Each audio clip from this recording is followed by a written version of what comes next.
कुछ बीती जाई बाकी चारा चाना छोड़ भले गुरु हवन और भंगिया हो।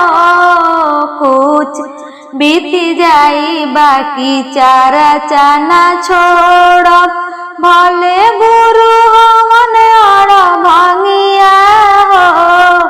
पति जी के मांगी ना रोज रोजगारवा अपना के सोलह सिंगारवा हो। पति जी के मांगी ना रोज रोजगारवा अपना के सोलह सिंगारवा हो।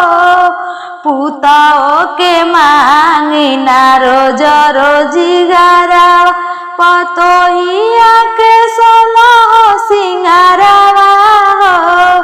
कुछ बीती जाई बाकी चारा चाना छोड़ भले गुरु हवन और भंगिया हो। ससुर जी के मांगी ना रोज रोजगारवा सास जी के सोलह सिंगारवा हो।